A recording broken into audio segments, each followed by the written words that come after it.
Hello everybody, welcome back to another video. We are on part 6 of the Municipalists by Seth Fried. Owen's theory seemed far-fetched. Garrett's interest in Biggs made it clear he had some suspicions about the Metropolis branch, but Owen was talking about sabotage as if it were a foregone conclusion. If you knew the request was suspicious, I said, why didn't you warn us? My contextual intelligence was still underdeveloped, Owen said. When this request was submitted, I was basically a filing cabinet. An amazing filing cabinet. Owen brought up a set of spreadsheets and pointed out several budgetary irregularities he'd found by independently auditing the reported expenses for Kirkland Station. He said he'd uncovered hundreds of expense reports for Metropolis in which costs seemed to have been deliberately inflated.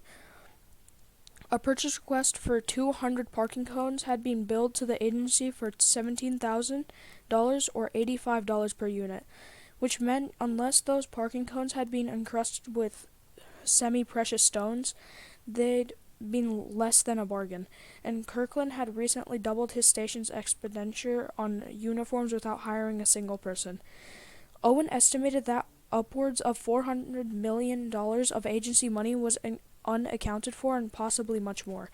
I wasn't sure how seriously to take the analysis of a supercomputer who by my count was 7 drinks deep, and so I told him that for the time being I was only interested in the task at hand.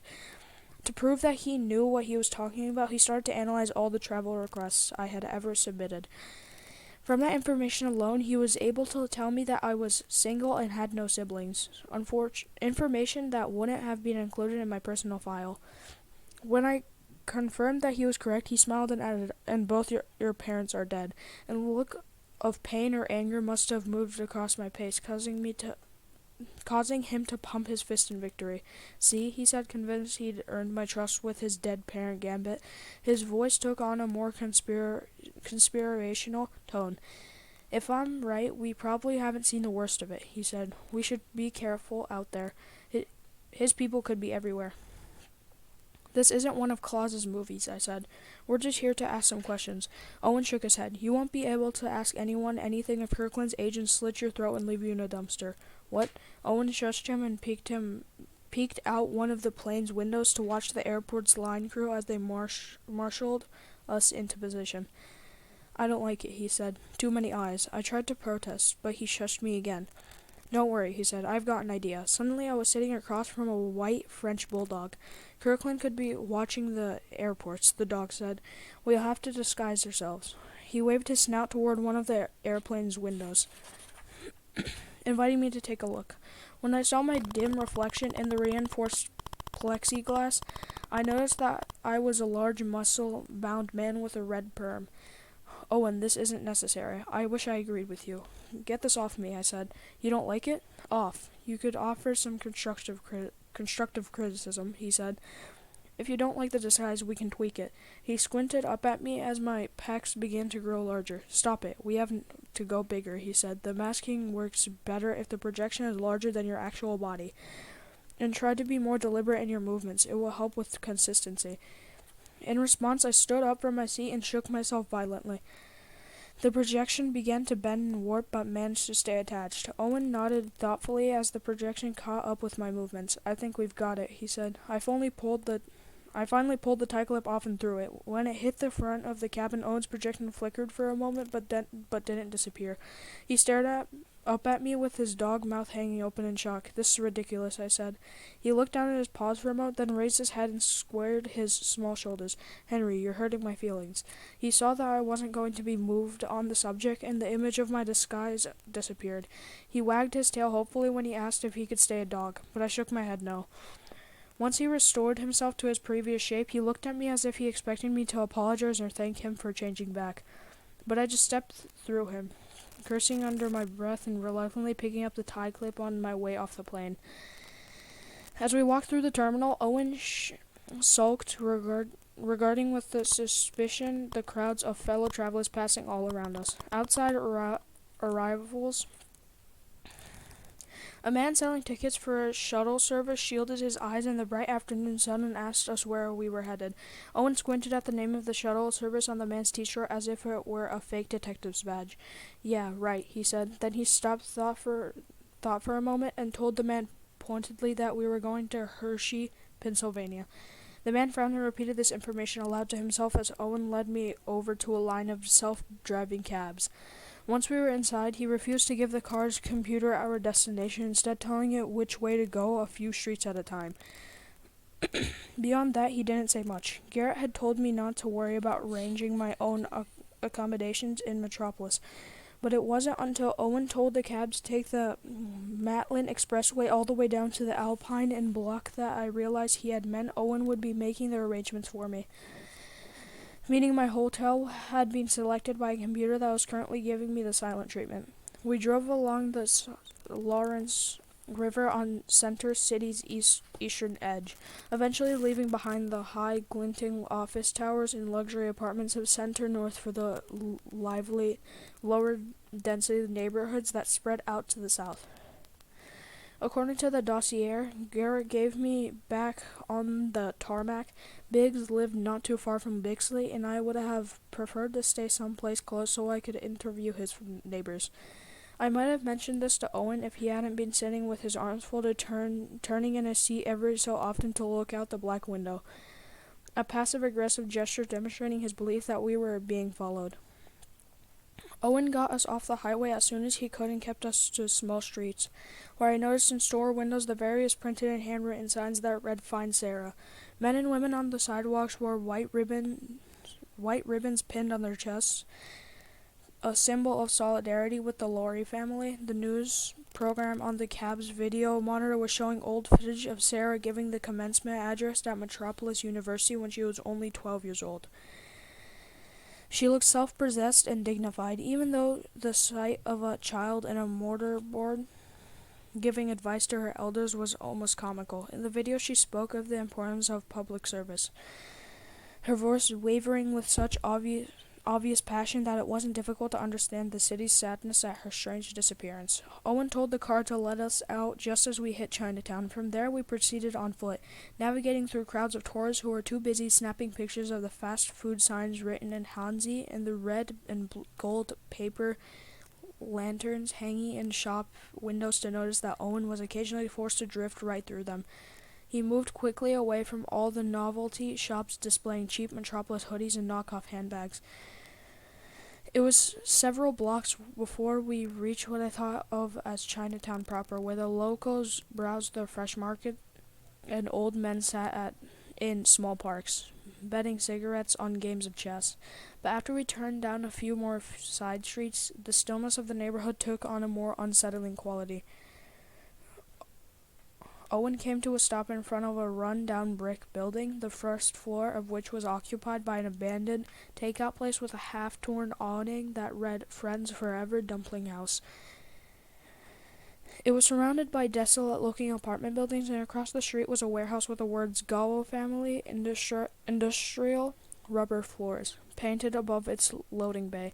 Owen looked down the empty street in both directions to make sure we weren't being watched, and then waved me over to a windowless door adjacent to the main entrance of the late Dumpling House. "Buzz 2G," he said, sounding less than pleased to break the silence between us. "Bayo will let us up." I hit the button and asked Owen how he had found the place. "The internet," he said, smiling up at the building with what looked like pride in a job well done. I gave the place an uncertain look and asked him what travel website he had used. He rolled his eyes and said he wasn't talking about that internet. The entrance opened halfway, and a woman in a blue tracksuit stood there holding the door as if she were getting ready to slam it shut again. Owen quickly addressed her in Mandarin, and her expression brightened. He then gestured toward me with his thumb and said something that caused her to laugh and open the door the rest of the way.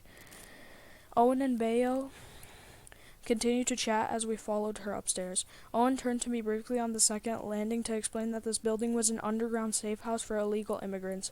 When I asked him if we were breaking the law by staying here, he frowned as if I had just reminded him of exactly what it was he didn't like about me. On the third floor, Bale took us down a narrow hallway where the only light came from a window looking out of an alley. The hallway was covered with shelves covered with dusty stacks of takeout menus and boxes with plastic faces on them. And cash register to my room. Owen described it as we were